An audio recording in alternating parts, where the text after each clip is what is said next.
On a Tuesday afternoon in Garfield Heights, a paramedic named Jennifer Horton was walking to her car in a strip mall parking lot. She had just finished a 12-hour shift. She was not on duty. She was not in uniform. She had her keys in her hand and her bag on her shoulder, and she was thinking about getting home. That is when the man fell. No stumble, no warning. He was upright, and then he was not.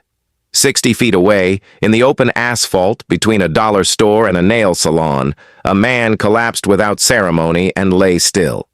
His name was Gerald Sims. He was 67 years old. The people nearest to him stepped back. Two of them reached for their phones. One of them began to scream. Jennifer did not reach for her phone. She did not step back. She dropped her bag. She ran. She found him on his side. No pulse. Her lips already going the color that lips go when the heart has stopped sending blood to the surface. She rolled him. She locked her hands over his sternum. She started compressions. 30 down, 2 breaths. 30 down, 2 breaths. She counted out loud the way she had been trained to count. The way she had counted in ambulances and in hospital corridors and in other parking lots in other cities across 15 years of keeping strangers alive. She did not stop. Joseph Murphy watched from the entrance of his store. He was the manager.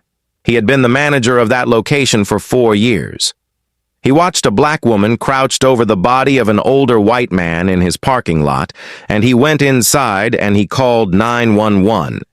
He did not call to report a medical emergency. The emergency was already being handled by the woman kneeling in the asphalt. Then he called to report the woman. The ambulance and the police arrived inside the same 60-second window. Jennifer Horton had just restored Gerald Sims's pulse. His color was returning. He was breathing in the shallow, effortful way of a man who had just been brought back from somewhere far away. She was still beside him, her hands still warm from his chest, when Joseph Murphy stepped outside and pointed at her and said to the officer, "That's her." Within 4 minutes of saving a man's life, Jennifer Horton was in handcuffs. Gerald Sims watched from the ground. The people who had filmed it watched from the parking lot. And Joseph Murphy went back inside. Garfield Heights, Ohio, is not a place that announces itself. It sits on the southeast edge of Cuyahoga County, are pressed between Cleveland's outer ring and the kind of industrial geography that exists to be driven through rather than stopped in. The streets are flat and wide and utilitarian, laid out by people who were thinking about function and not about beauty. And they do their job without apology.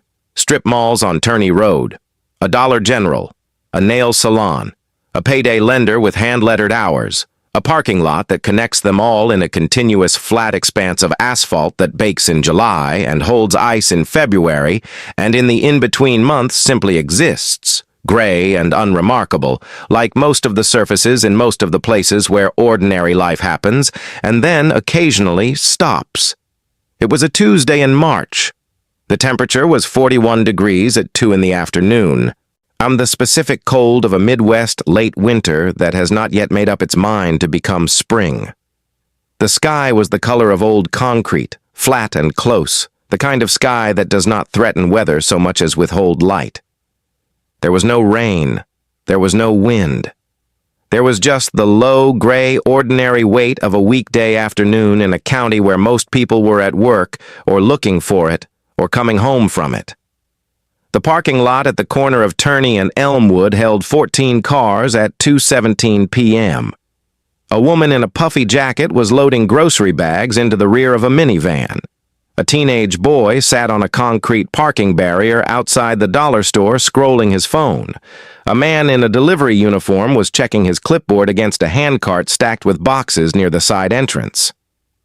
None of them were paying attention to each other the way people in parking lots do not pay attention to each other, which is to say completely, sustainably, as a practiced social contract. You do not look. You do not engage. You move through the shared space and return to your own life at the other side of it. This is the world as it existed at 2:17 p.m. on that Tuesday. A parking lot, a gray sky, 14 cars, and a handful of strangers conducting the ordinary business of a weekday afternoon. The dollar store's automatic doors opened and closed. A car reversed out of a space near the entrance. Somewhere behind the strip mall, a truck engine idled and then went quiet.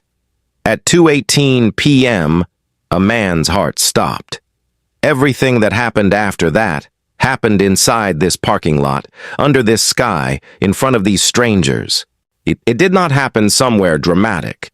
It did not happen somewhere that looked from the outside like the kind of place where a story worth telling could begin. That is the thing about the places where injustice happens. They look beforehand exactly like everywhere else. If you are enjoying this story, hit the like button. Subscribe. Share this with one person who needs to hear it. Jennifer Horton was 38 years old and had been a paramedic for 15 years. Not a nurse. Not a first responder in the loose sense that the word sometimes gets used. A licensed paramedic, credentialed by the state of Ohio, trained in advanced cardiac life support, pediatric emergency response, and trauma stabilization. She had worked for Cuyahoga County EMS for 11 of those 15 years. Before that, 2 years with a private transport service in Akron. Before that, 2 years in the field as an EMT basic while she completed her paramedic certification at night, on her own time, paying for it herself because no one was going to pay for it for her, and she had decided at 21 that this was what her hands were going to do with their working life. She was 5'4" and carried herself with the specific economy of someone who has spent a decade and a half in the back of a moving vehicle, making precise decisions in small spaces. Her colleagues at Station 9 described her, when asked, as someone you wanted on a call. This is not a small thing in a profession where the difference between composed and unraveling is sometimes the difference between a patient who makes it and one who doesn't. And that Tuesday, she had worked a 12-hour shift that had started at 2 in the morning and ended at 2 in the afternoon. 3 calls in the first 4 hours, a cardiac event in a Slavic Village apartment building, 4th floor, no elevator. A fall victim on the west side, elderly, hip fracture, frightened. A 17-year-old in respiratory distress at a school on Harvard Avenue whose mother arrived while Jennifer was still working and stood in the hallway making a sound that Jennifer had heard before and never once gotten used to. The boy stabilized. Jennifer wrote her report. She clocked out at 2:04 p.m. She had stopped at the strip mall on Turney because she needed one thing: Tylenol. She had a headache that had been building since hour 8 of the shift. In the kind that settles behind the eyes and does not respond to water or food or the ordinary remedies, only to the pharmaceutical kind and to sleep. She had neither at the moment. She had a parking lot and a dollar store and $4 in the small pocket of her bag where she kept things she needed quickly. She had also texted her daughter that morning. Amara, 9 years old, was with Jennifer's mother on the days Jennifer worked overnight, and Jennifer had promised to pick her up by 3. She was calculating the drive. 22 minutes if the light at Granger cooperated, longer if it didn't, and she was calculating this while she walked back to her car, keys in one hand, Tylenol in the other, her bag on her shoulder, her mind already 14 minutes ahead of her body. She was not thinking about the parking lot. She was not thinking about anything the parking lot contained. She was thinking about Amara and the drive and the headache and whether her mother had remembered that Amara did not eat cheese anymore, a position Amara had adopted 3 weeks ago with the conviction of someone who had given it significant thought. She was almost to her car when the man fell. She heard it before she saw it. Not a cry, not a shout. A sound with no social meaning attached to it, the sound a body makes when it surrenders to gravity without preparation. A flat, dense impact, the specific percussion of weight meeting asphalt with nothing between them. The kind of sound that does not belong in a parking lot on a Tuesday afternoon, and that the brain, when it hears it, does not file under ordinary. It files it somewhere older, as somewhere that does not wait for instruction. Jennifer's keys were still in her hand. Her bag was still on her shoulder. Neither of those things slowed her down. She turned toward the sound before she had made a decision to turn. She was moving before she had identified what she was moving toward. This is not a figure of speech.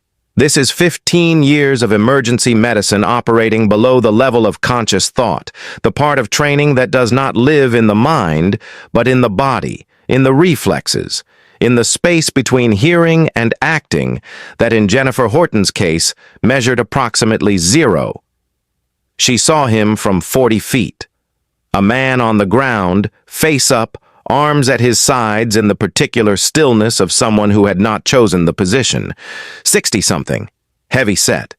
No one was touching him. The woman nearest to him had stepped back. The teenage boy who had been sitting on the parking barrier was standing now, phone raised, not moving. Two people near the dollar store entrance had stopped walking and were looking without approaching, which is what people do when they do not know what they are looking at and are waiting for someone else to decide. Jennifer was already deciding. She reached him in 6 seconds.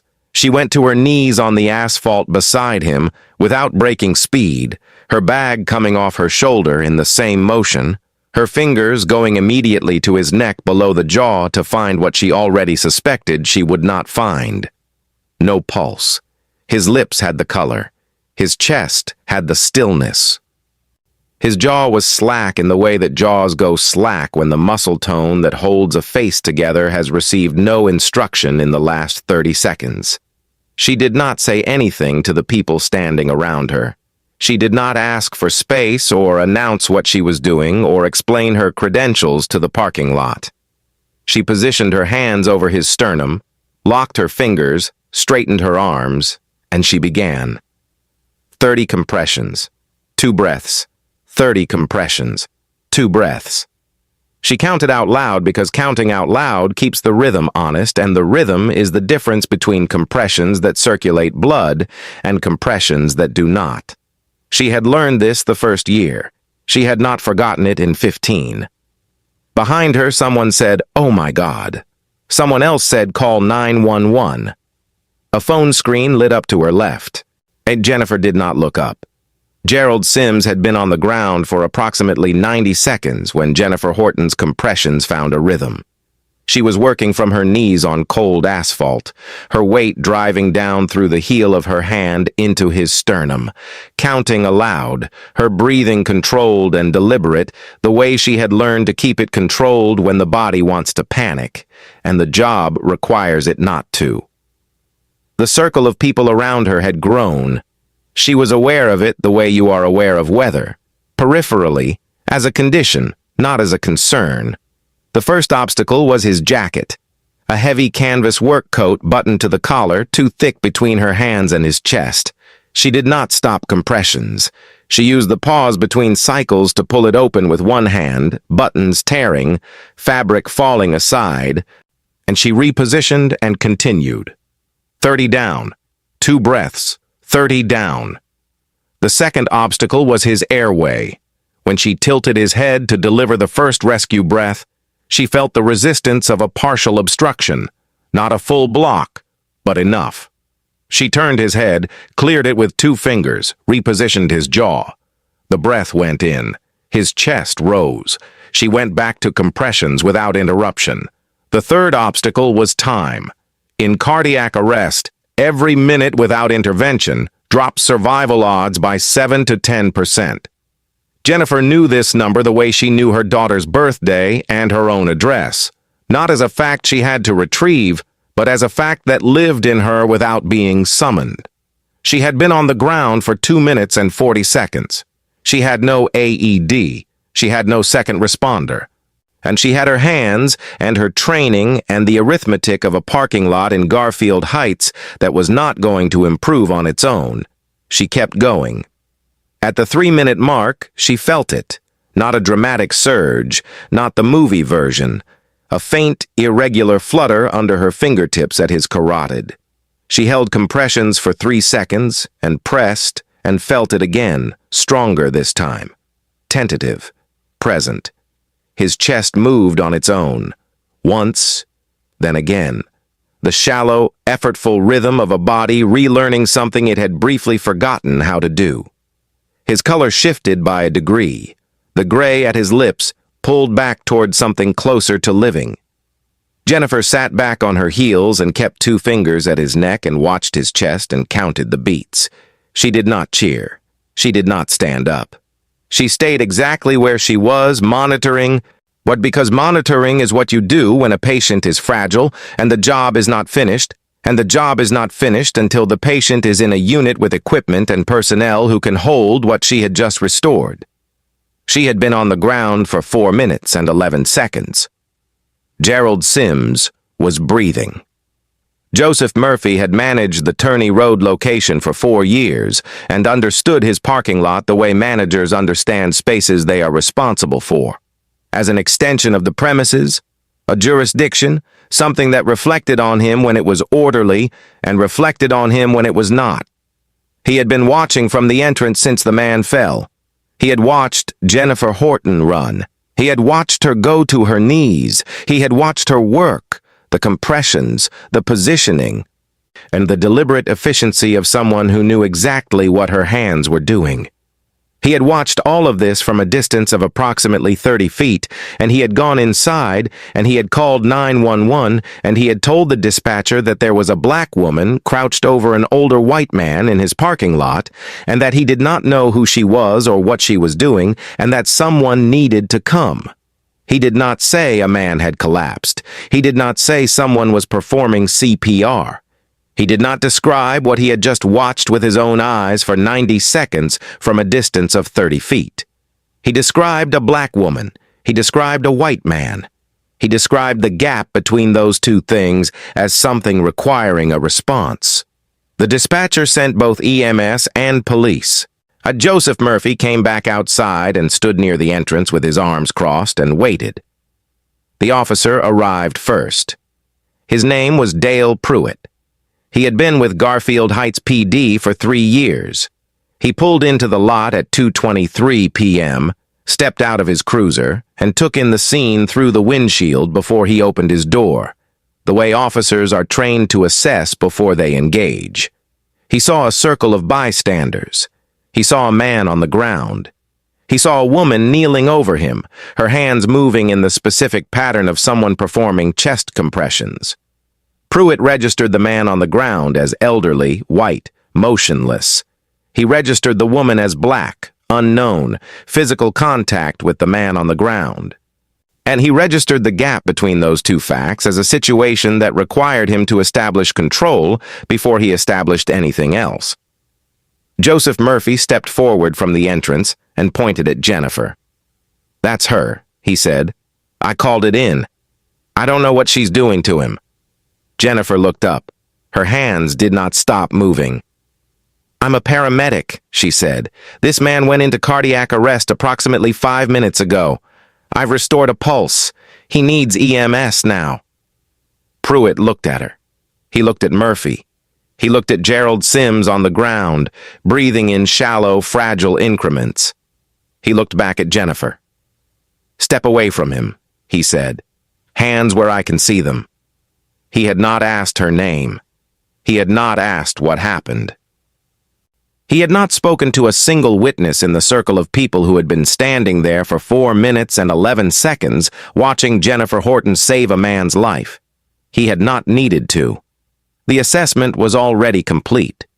If you are enjoying this story, hit the like button, subscribe, share this with one person who needs to hear it. Jennifer lifted her hands from Gerald Sims's chest slowly and placed them where Pruitt could see them. She did not argue. She did not raise her voice. She had spent 15 years in the back of ambulances in neighborhoods where the relationship between a black woman and a police officer required a specific kind of careful, and she understood with complete and immediate clarity that this moment was not one that would be improved by anything she said. Like she understood that the only thing she controlled right now was her composure. She kept it. "I need someone to monitor his pulse," she said, to no one in particular, to the circle of people who were watching. "He's stable, but he needs eyes on him until EMS gets here." A woman in a puffy jacket stepped forward. "I'll stay with him," she said. Jennifer stood. Pruitt moved her to the side of the cruiser, and Jennifer walked there without resistance, her hands at her sides, her eyes forward. The EMS unit pulled into the lot as Pruitt reached for his zip ties. Jennifer watched the paramedics cross the asphalt toward Gerald Sims, and she watched them go to their knees beside him, and she watched them begin their assessment, and she did not say anything because there was nothing left to say. The job had been done. But whoever got the credit for it was no longer the point. The zip ties went on over the hands that had just performed 4 minutes and 11 seconds of uninterrupted CPR in a parking lot on a Tuesday afternoon. Over the palms that were red and abraded from the asphalt. Over the wrists that had locked and pressed and counted and not stopped. The plastic cinched tight, and Jennifer did not make a sound because making a sound was not going to change what was happening, and she had understood since the moment Pruitt said step away that nothing she did was going to change what was happening. "What are the charges?" she said. Her voice was level. Pruitt was already guiding her toward the rear door of the cruiser. "Trespassing," he said, "and interfering with an active emergency response." The words arrived without legal weight. I assembled quickly from a form that needed filling, dressed in official language to cover a conclusion that had been reached in the 4 seconds before Pruitt opened his car door and before he had spoken to a single witness or asked a single question or gathered a single fact about what had occurred on this asphalt. The cruiser door closed.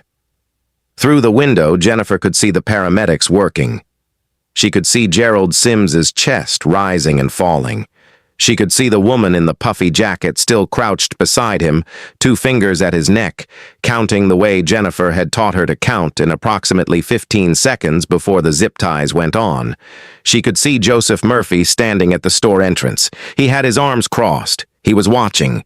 The Marcus Webb had been sitting in his car eating a late lunch when the man fell. He had his phone out because he had been texting. He started recording because something in the way Jennifer moved, the speed of her, the purpose, told him before he understood it consciously that this was something that should be documented.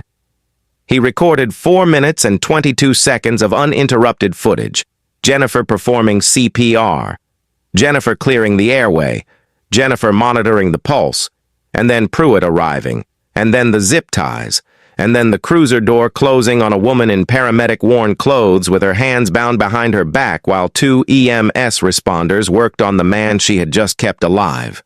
Marcus posted it at 2:31 p.m. with a caption that was 9 words long. She saved his life.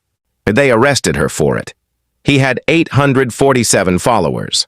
By 3:15 p.m., the video had been viewed 22,000 times. By 5 p.m., it had been viewed 190,000 times. A registered nurse in Columbus named Dr. Priya Anand reposted it with 3 sentences. This woman performed textbook CPR under pressure with no equipment and restored a pulse in under 5 minutes. She is a trained paramedic. What you are watching is a civil rights violation documented in daylight. Dr. Anand had 61,000 followers. Her repost was shared 14,000 times in 90 minutes. By 8 p.m., the video had crossed 900,000 views. A firefighters union in Cleveland posted it with the caption, "One of ours. This is not acceptable." Jennifer's colleagues at Station 9, none of whom had been contacted by Garfield Heights PD, none of whom had been asked to confirm her credentials, and none of whom had received any communication from any official, began sharing it independently, each one adding the same detail: 15 years. Licensed. One of the best they had worked with. Gerald Sims' daughter, a woman named Carla Sims Okafor, found the video at 9:47 p.m. in a hospital waiting room while her father was being stabilized in the cardiac unit at Metro Health. She watched it twice. She shared it with 6 words. "This woman saved my father's life." That post alone was shared 31,000 times before midnight. By Tuesday morning, the video had been viewed 2.3 million times across 4 platforms. It had been covered by local news in Cleveland, Columbus, and Cincinnati. It had been picked up by two national outlets. A civil rights attorney in Cleveland named Sonia Tate had already reviewed the footage. I identified 4 documented witnesses and placed a call to Jennifer Horton's family. She had not waited to be contacted. She had seen what the footage showed, and she had understood what it meant, and she had started building. At the Garfield Heights PD, Officer Dale Pruitt arrived for his Wednesday shift and told a colleague the story would blow over by the weekend. He had seen coverage. He had not watched the numbers. Sonia Tate had been a civil rights attorney for 19 years. She did not take every case that came to her, and she did not take cases because they were visible. She took cases because the evidence was clean, and the wrong was documentable, and the system that produced the wrong could be named specifically enough that a jury could see it without being asked to take anyone's word for anything. She had watched Marcus Webb's video 3 times before she made the call. She did not need to watch it a 4th time. What the footage showed was not ambiguous. What the footage showed was 4 minutes and 11 seconds of a licensed paramedic performing emergency CPR on a cardiac arrest patient, followed by that paramedic being placed in zip ties by an officer who had not spoken to a single witness, had not confirmed her identity, had not asked the patient's condition, and had constructed his probable cause after the arrest rather than before it. Sonia filed the civil rights complaint on Friday. The charges were false arrest, excessive force, and deprivation of civil rights under Section 1983 of the United States Code. Then she began pulling the record. Dale Pruitt had been with Garfield Heights PD for 3 years, and in those 3 years, he had received 5 formal complaints. 3 involved black residents on or near Turney Road who had been stopped, questioned, or detained without documented probable cause. 1 had been reviewed and closed within 11 days with no finding of misconduct. 2 had never been formally reviewed at all. They had been received, logged, and filed in a folder that the department's complaint review process had not opened in 14 months. 5 complaints, no discipline, 3 years. Sonia noted this in the way she noted everything, without emphasis, because emphasis was not the point. The pattern was the point. The pattern did not need her voice. It needed to be placed in front of a jury and allowed to speak in the accumulated weight of its own documentation. The hidden evidence arrived during discovery. The Pruitt's department-issued phone had been wiped 48 hours after the arrest. The department submitted it as standard protocol following a use-of-force review. The forensic examiner Sonia retained recovered 7 deleted messages. 5 were administrative. 2 were not. The 2 that were not had been sent to a fellow officer the evening of the arrest. The second of the 2 contained a phrase that described the individuals Pruitt regularly encountered on Turney Road. The forensic examiner authenticated them. The chain of custody was clean. The messages were admitted into evidence. In the deposition that followed, Sonia placed the printed transcript in front of Pruitt and read the messages aloud in the same level voice she used for everything. She did not editorialize. She did not pause for effect. The change in Pruitt was not dramatic. It was not a flush or a denial or a flinch. It was the specific stillness of a man whose body had received information that his face had not yet decided how to process. He sat with it for 4 seconds. He looked at his attorney. His attorney was already looking at the table. That was the moment. Not the verdict, not the headline. That was when it was over. The trial lasted 6 days. The courtroom on the first morning was at capacity, with a secondary overflow room down the hall that filled within 20 minutes of the doors opening. Sonia's opening statement took 14 minutes. She did not raise her voice once. She told the jury that the evidence would show that Jennifer Horton had performed an emergency cardiac intervention that restored a patient's pulse in a public parking lot. That she had been placed in zip ties within 4 minutes of completing that intervention, that the arresting officer had ignored 4 documented witnesses who identified her as a licensed paramedic, and that the charges filed against her had been assembled after the arrest to justify a decision made before a single fact had been gathered. She told them the case was not complicated.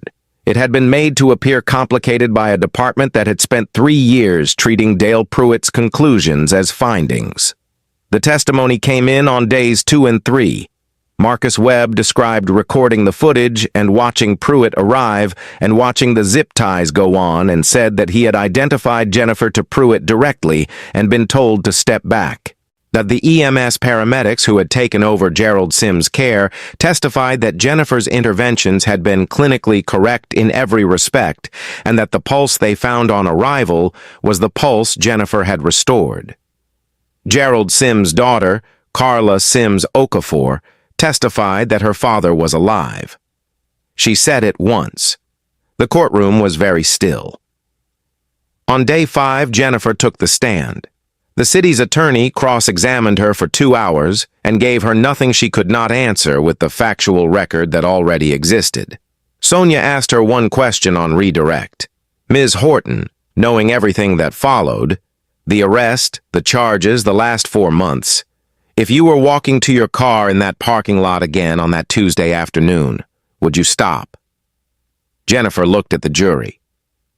She did not need to think about the answer because she had already thought about it. She had thought about it on the drive to the courthouse that morning and on the drive home from the station the night they released her, and in the 15 years before any of this happened, every time she had gone to her knees beside a stranger who needed her hands. Gerald Sims was 67 years old, she said. He had 4 minutes of oxygen left in his brain. I'm a paramedic. That's not a complicated question. The jury deliberated for 7 hours. The foreperson, a retired teacher named Harold Cross, read the verdict into a courtroom that had stopped making sound. False arrest for the plaintiff, excessive force for the plaintiff. Deprivation of civil rights under Section 1983 for the plaintiff.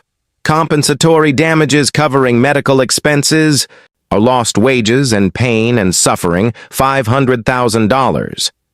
The gallery absorbed this in the specific silence of people doing arithmetic. Then Harold Cross read the punitive award, $3 million, intended to communicate to Garfield Heights and to Garfield Heights PD that what had occurred in that parking lot on a Tuesday afternoon was not a reasonable decision made under difficult conditions. It was a pattern, and patterns had prices. Total award, $3.5 million. Pruitt was terminated the following morning. The criminal indictment came 5 weeks later on 3 counts, including false imprisonment, filing a false police report, and civil rights violations under federal statute. He did not return to law enforcement.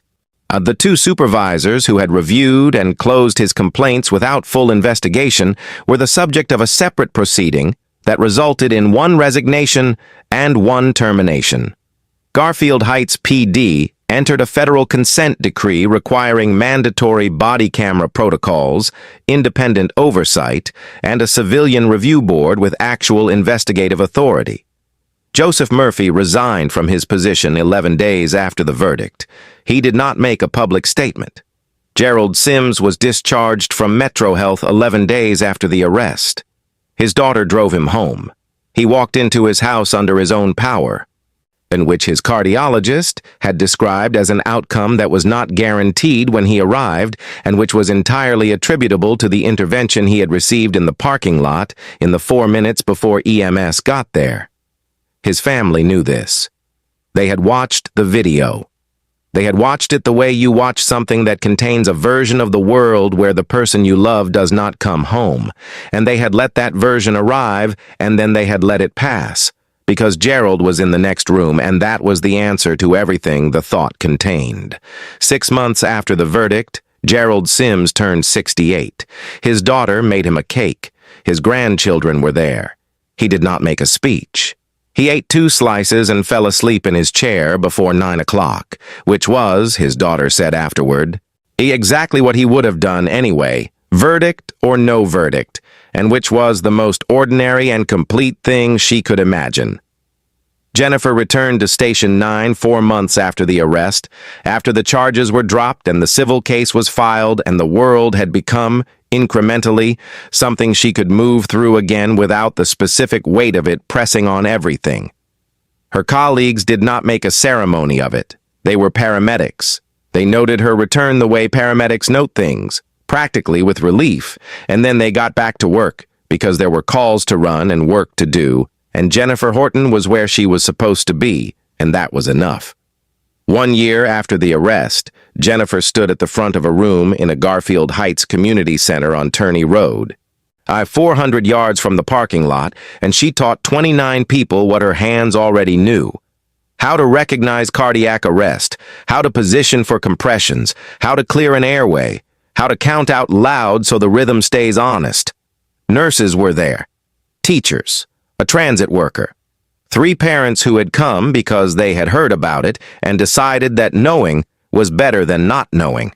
She taught for 2 hours, and at the end she handed the first certificate of completion to a woman named Deja Morris, 24 years old, a home health aide from the east side of the county, and they shook hands, and Deja said she hoped she never needed any of it, and Jennifer said she hoped so too and meant it, and also meant the other thing, which was that if Deja did need it, she would now know what to do, and she would know that someone would stand beside her when she did.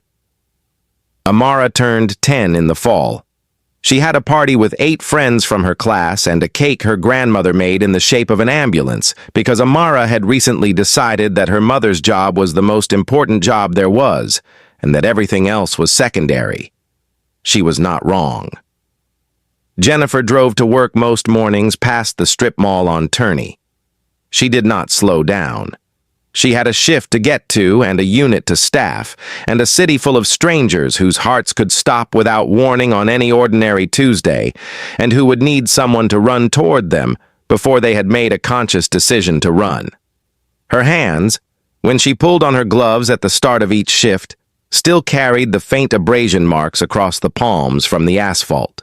They faded now in the way that things fade without disappearing, visible if you knew to look. She had stopped looking. She had other things to do with her hands, and she was already doing them. $3.5 million. A jury of 12 people sat in a courtroom in Cuyahoga County for 6 days and watched the full weight of what happened in that parking lot on a Tuesday afternoon get placed on a scale, and that is the number they came back with. $3 million in punitive damages, $500,000 in compensatory, a federal consent decree, a terminated officer, a department under independent oversight. Was it enough? That is not a rhetorical question. That is the question this story leaves on the table and does not answer for you, because the answer belongs to you and not to anyone else. Drop it in the comments. Tell us what you think justice looks like when a woman spends 15 years learning how to keep strangers alive and gets placed in zip ties for doing it in a parking lot on her day off. Tell us if $3.5 million covers that. Tell us if anything does. Here's what we know. Gerald Sims is alive because Jennifer Horton did not wait. She did not calculate the risk. She did not consider what the parking lot might look like to someone who arrived after the fact and saw only what the surface showed and decided before a single question was asked. She dropped her bag, and she ran, and she put her hands on a stranger's chest, and she counted out loud for 4 minutes and 11 seconds, and she gave him back to his family. That is the story. Everything that happened after it is the other story, and the one about what this country does with black women who save lives in parking lots and do not fit the picture of who is supposed to be doing the saving. Joseph Murphy made a phone call. Dale Pruitt made an assessment in 4 seconds. A department looked the other way for 3 years. And a woman who had done nothing except her job spent 4 months fighting to have that acknowledged by a legal system that was not designed with her in mind and that she used anyway because it was the available tool, and she was not a person who put down available tools. If this story stayed with you, if you are sitting with the weight of it right now, with the image of those zip ties over those hands, with Gerald Sims eating 2 slices of cake at his 68th birthday, Odd with Amara's ambulance-shaped birthday cake and the 10-year-old conviction behind it, then you already understand why this channel exists. Jennifer Horton's story is not the only one. There are more. There are people whose names you do not know yet, whose stories look like this one and sound like this one, and end differently. Without the video, without the witnesses, without the verdict. Those stories exist. They happened in parking lots, and hospital corridors, and street corners in cities that look exactly like Garfield Heights. They deserve to be told. If you think they do too, hit the like button, subscribe. Share this with one person who needs to hear it. Because the only thing that changes the other stories, the ones without the verdict, is enough people refusing to look away from this one. Jennifer didn't look away. Neither should we.